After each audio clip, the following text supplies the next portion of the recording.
እነሆ መቆያ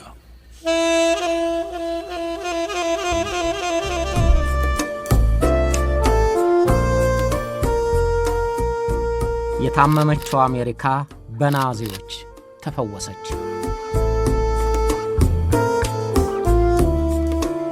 ዛሬ ያልፋል።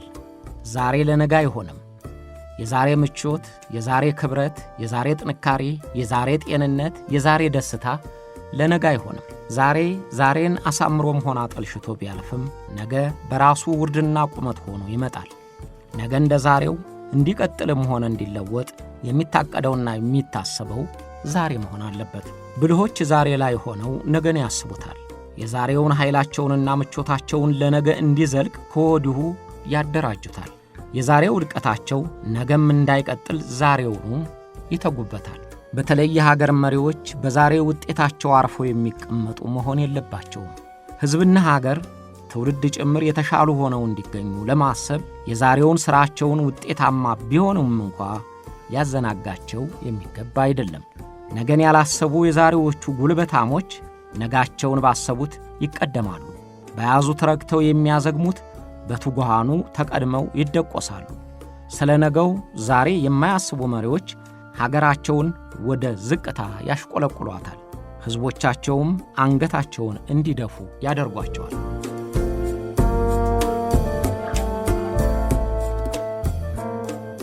አሰቃቂና ሕዝብ ጨራሽ የሆነው ሁለተኛው የዓለም ጦርነት ሀብታሟንና ጠንካራዋን ጀርመን ተሸናፊ አድርጓት ተጠናቀቀ። አሸናፊዎቹ አሜሪካ፣ ሶቪየት ኅብረት፣ እንግሊዝና ፈረንሳይ በሰውና በምጣኔ ሀብት ክፉኛ የደቆሳቸውን ጦርነት አሸናፊ መሆናቸውን ስላላረጋገጠላቸው እፎይ ብለው ለመቀመጥ አልቻሉም። የዚያን ጊዜዎቹ መሪዎች ድላቸው የተከታው ዘመን ዋስትና ሊሆናቸው እንደማይችል ተገንዝበዋል። ነገ ጦርነት በየትኛው ሽንቁር እንደሚገባ ማወቅ አይችሉም። በናዚ ጀርመን ላይ በአንድነት የቆሙት ሀገሮች ወደፊት ጠላት ሆነው በጸብ የሚፈላለጉ ሊሆኑ ይችላሉ። ስለዚህ ሀገሮቻቸው ከነበሯቸው አቋም የበለጠ ጠንክረው እንዲገኙ የድላቸውን ዕለት የወደፊታቸውን ለማሳመር በየፊናቸው መሯሯጥ ጀመሩ። ከዚያ በኋላ የሚያስፈራቸው የጀርመን ጉልበት ስለማይሆን የወደፊታቸውን ጠላታቸውን ለመቋቋም የሚያስችል ሥራ ከወዲሁ መሥራት እንዳለባቸው አምነዋል። ድሉ የእነርሱም ቢሆን የሂትለሯ ጀርመን በቴክኖሎጂ እድገቷ ርቃቸው መሄዷን አይተዋል። በጦር ግንባር ላይ የተጠቀመቻቸው ቪቱ ሚሳኤሎች ማንኛዎቹም ሀገሮች ከዛ በፊት የማያውቋቸው ስለነበሩ አስገርሟቸዋል። ቀጣዩ ፉክክር በርዕዮተ ዓለም ልዩነት ከተፋጠጡትና በሁለተኛው ዓለም ጦርነት አጋር የሆኑት አሜሪካና ሶቪየት ኅብረት ጋር መሆኑንም አስበውታል። ስለዚህ አንዱ ሌላውን ልቆ ለመገኘት የጀርመንን ሳይንቲስቶችና ቴክኒሽያኖች ወደ መሻማት ገቡ። ሳይንቲስቶቹ የናዚ ገዳይ ቡድን ኤስኤስ አባል ቢሆኑም እንኳን ለነጋቸው ሲሉ በወንጀል ተጠያቂ ማድረጉን ትተው ሊጠቀሙባቸው ፈለጉ። አሜሪካኖች እነዛ የጀርመን ሳይንቲስቶች ለነጋዋ አሜሪካ እጅግ አስፈላጊ መሆናቸውን አምነዋል። ስለዚህም ገና ጦርነቱ ሳይጠናቀቅ የጀርመንን ሳይንቲስቶችና ኢንጂነሮች ፈልጎ የሚያገኝ ቡድን አደራጁ። ለነጋዋ አሜሪካ ሲሉ ቂማቸውን ዋጥ አድርገው ወንጀለኞች ከሚሏቸው ከጀርመኖች ጋር ለመስራት ወሰኑ። ውሳኔያቸውም ትክክለኛ መሆኑን ባይናቸው አዩ። የነገን የሚያስቡ ብልህ መሪዎች በዛሬው ጥንካሬ አይዘናጉም መባሉም እውነት መሆኑን አረጋገጡ።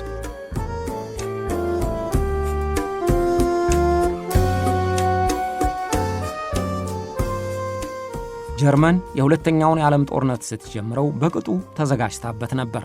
ሌሎች የማያውቋቸው አዳዲስ የጦር መሳሪያዎች አመርታለች። ሳይንቲስቶቹና ኢንጂነሮቹ ከዓለም ኃያላን የሚያልቃቸውን የጦር መሳሪያ ለማምረት በሚስጥርና በትጋት ሲሰሩ ከርመዋል። በዚህም ከዚያ በፊት የማይታወቀውን ቪቱ ባሊስቲክ ሚሳኤል አምርተዋል።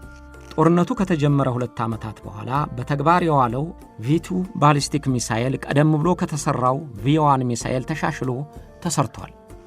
እንደዚህ አይነት በሩቅ ርቀት ተወንጫፊ ሚሳኤል አሜሪካም ሆነ ሶቪየት ኅብረት አያውቁትም። ቪቱ ባሊስቲክ ሚሳኤል 14 ሜትር ርዝማኔ ኖሮት 2200 ቦምቦችን መያዝ ይችላል። በሰዓት 5000 ኪሎ ሜትር እየተምዘገዘገ 300 ኪሎ ሜትር ርቀት ላይ ጉዳት ለማድረስ ይችላል። ይህንን አዲስ ሚሳኤል ጀርመን ለንደንን ለመደብደብ ተጠቅማበታለች። ቤልጂየምና ፈረንሳይም የዚሁ መሳሪያ ኢላማ ሆነዋል። ለንደን 2700 የሚሆኑ ነዋሪዎቿን ሙትና ቁስለኛ የሆኑባት፣ ቤልጂየም 30,000 ዜጎቿ ሙትና ቁስለኛ የሆኑባት በቪቱ ብላስቲክ ሚሳኤል ተደብድበው ነው። እነ አሜሪካ አዲስና በማያውቁት የጀርመን ቴክኖሎጂ መበለጣቸው አንገብግቧቸዋል። ጦርነቱን ድል ማድረጋቸው ብቻውን በቂ እንዳልሆነም ተገንዝበዋል። ስለዚህ አዲስ የሆነባቸውን ቴክኖሎጂ በእጃቸው ለማድረግ ይህንኑ ስራዬ ብሎ የሚከታተል በሻለቃ ሮበርት ስታቨር የሚመራ ቡድን አቋቋሙ። My group, we were looking for the rocket scientist number 1. ተልእኮውንም ፔፐር ክሊፕ ብለው ሰየሙት።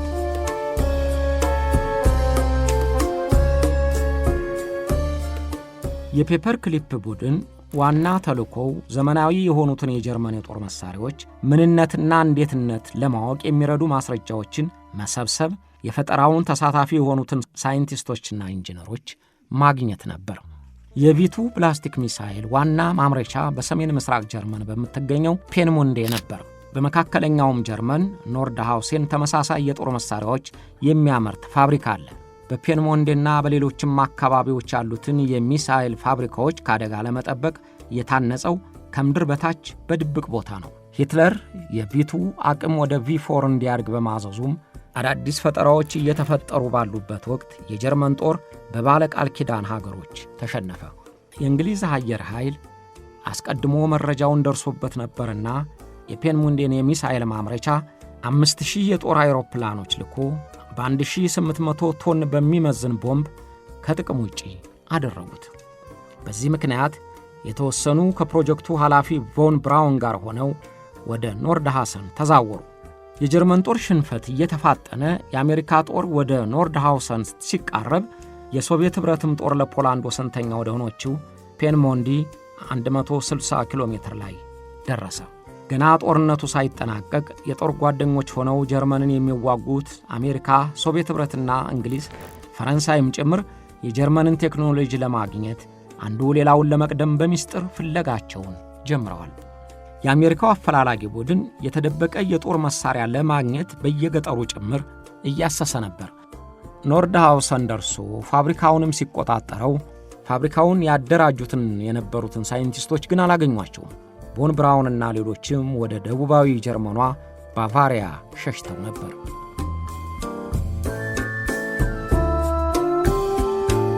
የአሜሪካው ፔፐር ክሊፕ አሳሽ ቡድን ሥራውን ውጤታማ ያደረገለት በቦን ዩኒቨርሲቲ መታጠቢያ ቤት የተገኘው ወረቀት የቪቱ ሚሳኤልና በህዋና በራዳር ግንባታ ተሳትፎ የነበራቸውን ሳይንቲስቶችና ኢንጂነሮች ስም ዝርዝር የያዘ ነበር።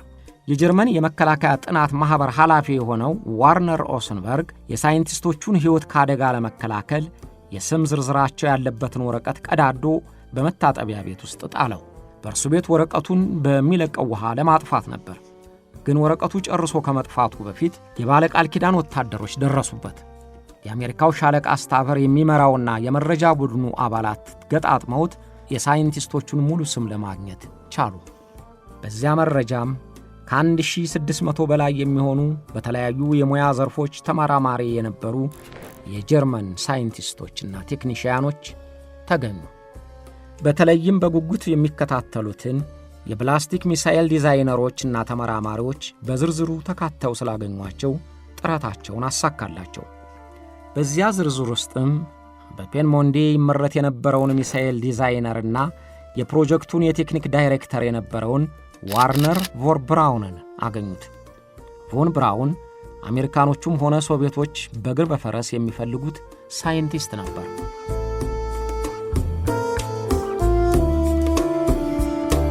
በዚያ ወቅት ቮን ብራውን የጀርመንን ሽንፈት ተከትሎ ወደ ደቡብ ጀርመኗ ባቫሪያ ከተማ ተሸሽጓል።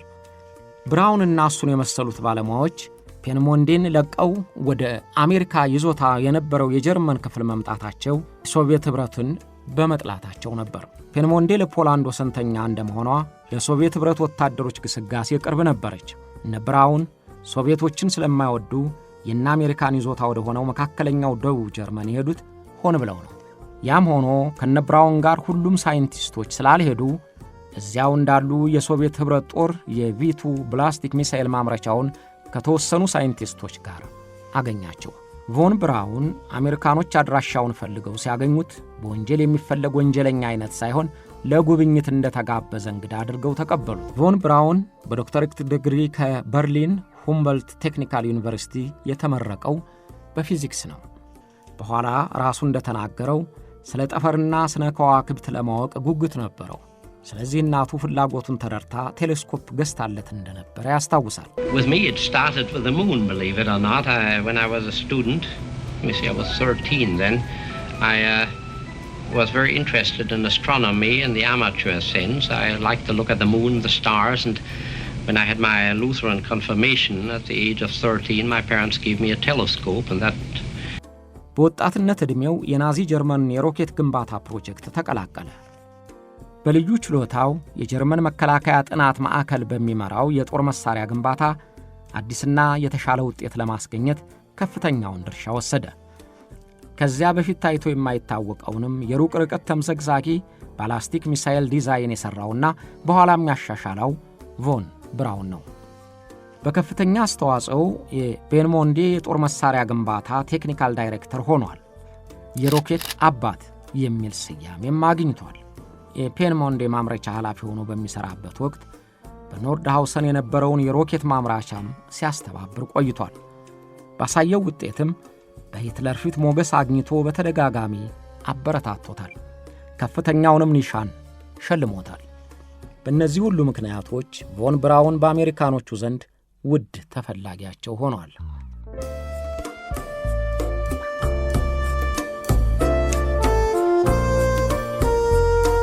ናዚ ጀርመን ሳይንቲስቶች በሚስጥር ወደ አሜሪካ መግባት እንዲፈቀድላቸው በመረጃ ክትትሉ ቡድን ሐሳብ ቀረበ።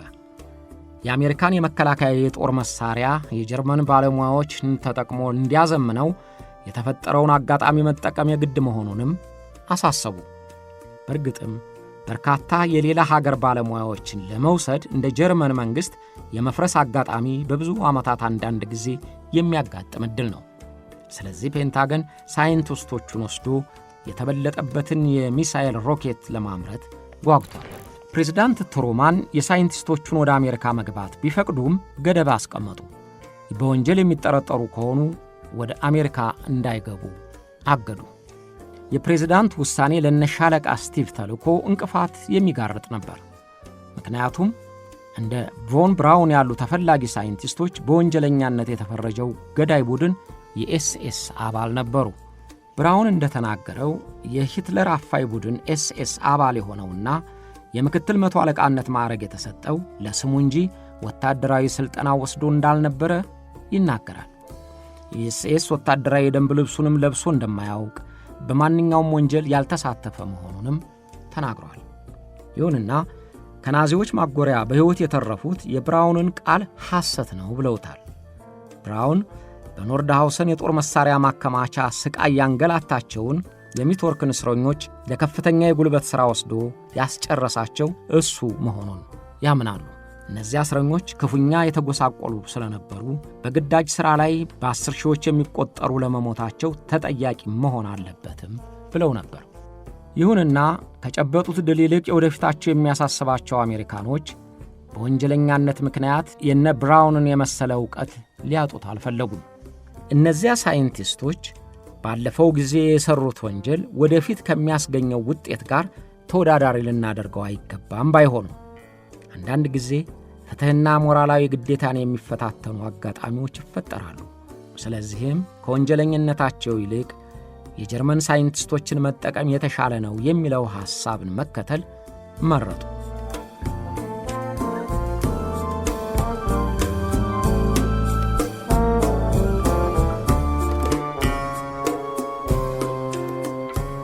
የፔፐር ክሊፕ ቀጣው ግዳጅ በተለያዩ ዘርፍ ሙያተኛ የሆኑትን የጀርመን ሳይንቲስቶች፣ ኢንጂነሮችና ቴክኒሽያኖች ታሪካቸውን ማጥናትና የተመረጡትን ወደ አሜሪካ በሚስጥር መላክ ነበር። ተልኮውን ሌሎች ወዳጅ ሀገሮች ጭምር እንዳያውቁት በሚስጥር ይዞታል።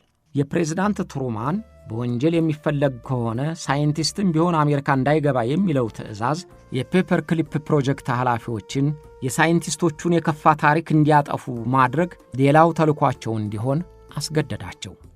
ብዙም አትመርምሯቸው፣ እነሱ ከኛው አንዶቹ ናቸው የሚል መመሪያ ያሰራራቸው አካል አደረጉት። ሳይንቲስቶቹ ወደ አሜሪካ የሚሄዱት በፈቃደኛነት መሆኑን አሳምነዋቸዋል። ለነገሩ ጀርመናዊ ሳይንቲስቶቹም በዚያ ወቅት የሚሄዱበት አማራጭ ስለሌላቸውና ስጋትም ስለነበራቸው የአሜሪካን ጥሪ አልጠሉትም። እንዲያውም አንዳንዶቹ ፈልገውታል። ስለዚህ ፈቃደኛ ነበሩ። የቀረበላቸውም ስምምነት በዚያን ጊዜ ዓይናቸውን ሳያሹ የሚስማሙበት ነበር። ከፍተኛ ክፍያ ይሰጣቸዋል። የሚሄዱትም ከነ ቤተሰባቸው ነው። የጀርመን ሳይንቲስቶች ምስጢራዊ በሆነ መንገድ በየተራና በተለያየ ጊዜ 1600 የሚሆኑ ሳይንቲስቶች ከነ ቤተሰቦቻቸው ወደ አሜሪካ ተጓጓዙ። ቮን ብራውን ከመጀመሪያዎቹ 22 ተጓዦች ውስጥ አንደኛው ነበር። አሜሪካ ሳይንቲስቶቹ እንደደረሱ የቪቱን ዲዛይን በአዲስና በበለጠ ውጤት እንዲሰሩ ትጠብቃለች። በፔንታገን ስር ሆነው በኤርስፔስ በአየር ኃይልና የእነሱን ዕውቀት በሚፈልጉ መስሪያ ቤቶች ተመደቡ። ቮን ብራውንና ከእርሱ ጋር እንዲሰሩ የተመደቡት ሳይንቲስቶች በመጀመሪያ ቴክሳስ ፎርት ብሊስ፣ ቀጥሎም አላባማ በሚገኘው ሃንትስቪሊ በሚገኝ የጦር መሳሪያ ማምረቻ ተመደቡ። ቮን ብራውን የአስተባባሪነት ኃላፊነት ተሰጥቶታል። ብራውንና ቡድኑ ሮኬቶችንና ሚሳይሎችን አሻሽለው ዘመናዊ አድርገው አሜሪካን አስታጠቋት። ያን ጊዜ የጀርመን ሳይንቲስቶች ወደ አሜሪካ እንዳይገቡ የተከላከሉ ሁሉ ለአሜሪካ እንዲሰሩ መደረጉ የተሻለ መሆኑን አመኑበት። ጀርመኖቹ ሳይንቲስቶች ወደ አሜሪካ እንዳይገቡ የተቃወሙ ነበሩ። ከነሱም ውስጥ ዕውቁ ሳይንቲስት አልበርት አንስታይን ይገኙበታል። የሶቪየት ኅብረትን በበኩሏ የጀርመንን ሳይንቲስቶችን ለማግኘት የበረታ ፍላጎት ነበራት። በተለይም የቪቱ ባሊስቲክ ሚሳኤል ባለሙያዎችን አጥብቃ ፈልጋቸዋለች። ዋና መስሪያ ቤቱን ፔንሞንድን ሲቆጣጠሩ ያገኟቸውን የሚሳኤል ምርቶችና የወረቀት ሥራቸውን ፋብሪካውንም በጥብቅ ጠበቁት። የሶቪየት ኅብረቱ ጆሴፍ ስታሊን አሜሪካኖቹ ሳይንቲስቶቹን በመውሰድ ስለቀደሙት ተናደደ። እኛ ፋብሪካውን ተቆጣጥረን ባለሙያዎቹን አሜሪካ ወሰደች፣ ይህ እንዴት ይሆናል አለ ይባላል። ይሁንና ሁሉም ሳይንቲስቶች ፔንሞንድን ለቀው አልሄዱም። የቮን ብራውን ምክትል የነበረውን ሄልሙት ግሪተርብን ጨምሮ ሌሎች ሳይንቲስቶችና ቴክኒሽያኖች አካባቢያቸውን አልለቀቁም። ሶቪየቶች ጥሪ አቅርበውላቸው እዚያው ተረጋግተው ሥራቸውን እንዲቀጥሉ ነገሯቸው። ሥራውን ጀምረው ጥቂት እንደቆዩ አንድ ቀን ሌሊት ወታደሮች ወደ ቤታቸው እየገቡ በአስቸኳይ ተነስተው ወደ ሞስኮ እንዲሄዱ አስገደዷቸው። አሜሪካ ከፍተኛ ችሎታ ያላቸውን ባለሙያዎች ስትወስድ፣ ሶቪየት ኅብረት ግን ሁሉንም በፕሮጀክቱት የሚሰሩትንና የፋብሪካውንም መገጣጣሚያ ዕቃዎች ሁሉ ነበር የወሰደችው። የዕለት ልብሳቸውንና የሚያስፈልጋቸውን አነስተኛ ዕቃ እንዲያዘጋጁ የጥቂት ሰዓታት ጊዜ ሰጧቸው። ያን ዕለት 2500 የሚደርሱ የጀርመን ሳይንቲስቶችና ኢንጂነሮች፣ ቴክኒሽያኖችና ሌሎች ባለሙያዎች ጭምር ከነ ቤተሰቦቻቸው ወደ ሞስኮ ተጓጓዙ። የፋብሪካው ዕቃና ሌሎችም የሚያስፈልጉ ናቸው ያሏቸውን ሁሉ ነቅለው አብረው ወሰዱት። ሜትልወርክ የሚገኘውን ፋብሪካም ከነቃዎቹ የቪቱ ሮኬት የጥናት ማዕከልንም ወደ ሞስኮ አጓጓዙት። የጀርመን ሳይንቲስቶች ለብቻቸው ተገልለው በሴልገርክ ሐይቅ ላይ በምትገኘው የጎርዶምሊያ ደሴት እንዲቆዩ ሆኑ። በአቪዬሽንና በጀት ማምረቻ 1385 የሚሆኑትን ባለሙያዎች መደቧቸው። 500 የሚሆኑትን ከቮን ብራውን ጋር ይሰሩ የነበሩትን የሮኬት ሞተር እንዲያበለጽጉ ተመደቡ። 300 የሚሆኑትን በቴሌኮሙኒኬሽንና በራዳር ሥራ እንዲሰሩ ታዘዙ።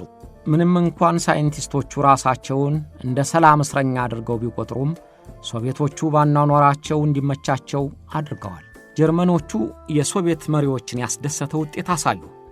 የሶቪየትን ራዳር፣ የጀት አቪዬሽንና የኒውክሌር ፕሮጀክትን አሻሽለው አበለጸጉት። ቪቱ ባላስቲክ ሚሳኤል ፈጠራንም ወደ አር1 ሮኬት ከፍ አደረጉት። ለዓለም የመጀመሪያ የሆነችው ስፑትኒክ ሳተላይትን ወደ ጠፈር በመላክ ሶቪየት ኅብረት ቅድሚያ እንዲትይዝ ረዷት። ይሁንና ከ7ና 8 ዓመታት በኋላ ተገልለው መቀመጣቸው አዳዲስ ግኝቶችን ለመሥራት የሚያስችል ዕውቀት እንዳይኖራቸው ያደርጋል ተብለው በሶቪየት እይታ ውስጥ ወዳለችው ምስራቅ ጀርመን ተመልሰዋል።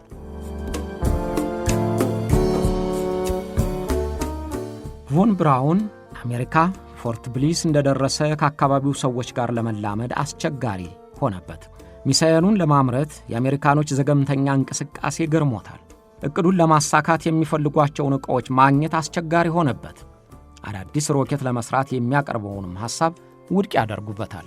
በፔንሞንዲ በነበረበት ጊዜ በሺዎች የሚቆጠሩ ኢንጂነሮች ይታዘዙትና የሚጠይቀው በአስቸኳይ ይፈጸምለት የነበረው በአሜሪካ ግን ሊሳካለት አልቻለም። ከናካቴው ጉዳይ አስፈጻሚውና ተጠሪው ያደረጉት ብዙ ልምድ የሌለው የ26 ዓመት ወጣት ሻለቃ በንቀት እያየ አስቸገረው። አብረውት ያሉት ጀርመኖች ሄር ፕሮፌሰር እያሉ በአክብሮት የሚጠሩትን ቮን ብራውንን ሻለቃው በመጀመሪያ ስሙ ዋርነር እያለ በመጥራቱ ሊያሳንሰው ሞክሯል። ግን ለ20 ዓመታት በቆየበት አላባማ ከተዛወረ በኋላ ውጤታማ ሥራ ለማሳየት ቻለ። ለመከላከያ የሚውሉ ሮኬቶችን፣ ሚሳኤሎችን አሻሽለው ሠሩ። ለአሜሪካ የመጀመሪያዋና ትልቅ የሆነውን ሬድስቶን የኒኩለር አረር ለመሸከም የሚችል ሚሳኤል በመሆኑ ለአሜሪካ ከፍተኛና ልዩ አገልግሎት የሚሰጥ ሆነላት። የብራውን የባላስቲክ ሚሳኤል ኤጀንሲ ዳይሬክተር ሆኖ በሚሰራበት ወቅት በሱ ተቆጣጣሪነት የሬድስቶን ሮኬት የሚሸከመውን ጁፒተር ሲ እንዲሻሻል አደረገው።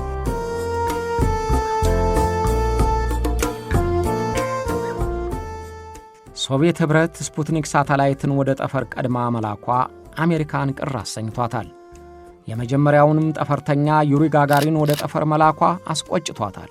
ስለዚህ ቮን ብራውን ሮኬት ወደ ጨረቃ ለማብረር የሚያስችል የጠፈር ሮኬት ዲዛይን እንዲነድፍ ተስማሙለት። ፕሬዝዳንት አይዘንሃወር የአሜሪካ የጠፈር ምርምር እንዲጠናከር በመፈለጋቸው ቮን ብራውንና ቡድኑን ወደ ናሳ የጠፈር ምርምር እንዲዛወር አዘዙ። በናሳ በቴክኒክ ዳይሬክተርነት የተመደበው ቮን ብራውን አሜሪካ ጨረቃን በቀዳሚነት እንድታስስ የሚያስችላትን ሮኬት ለመስራት ውጤት ያስገኘ ተግባር አከናወነ። ፖሎ 11 ጨረቃ ላይ አረፈች።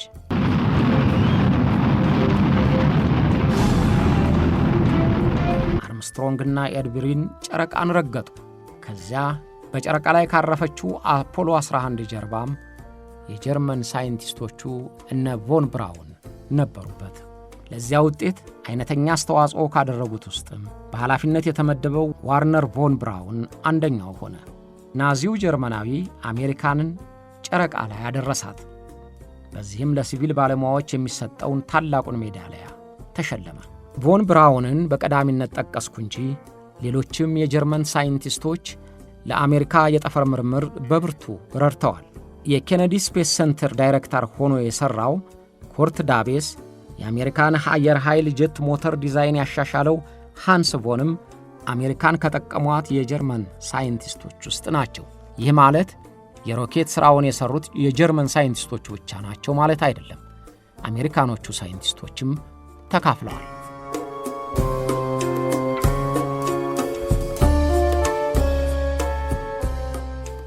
አሜሪካና ሶቪየት ኅብረት በጠላትነት ከፈረጇት ሀገር ጀርመን ያገኟቸውን ባለሙያዎች ተጠቅመው ራሳቸውን በጦር ኃይል አጠናከሩ። በቀዝቃዛው ጦርነት ከነበራቸው ፍጥጫም የመከላከያ ተቋማቸውን ልዕልናቸውን እንዲያስከብር ጉልበታቸው እየደደረ እንዲሆን አገዟቸው። በጊዜው ድል አድራጊነታቸውን ብቻ አስበው ሳይንቲስቶችን በወንጀል እየከሰሱ ፍርድ መስጠት ትክክል ቢሆንም ግን ወደፊት ሊሰጡት ከሚችሉት አገልግሎት አኳያ ፍርዳቸውን እንዲያገኙ ማድረግ ይጎዳናል ብለው መሠረታዊን አስተሳሰብ ጣሱት። ግን ተጠቀሙበት። ጠላትንም አስልቶና ቀምሮ ከተጠቀሙበት ጠቃሚነት ሊኖረው እንደሚችል የጀርመን ሳይንቲስቶች ገድል ያሳያል።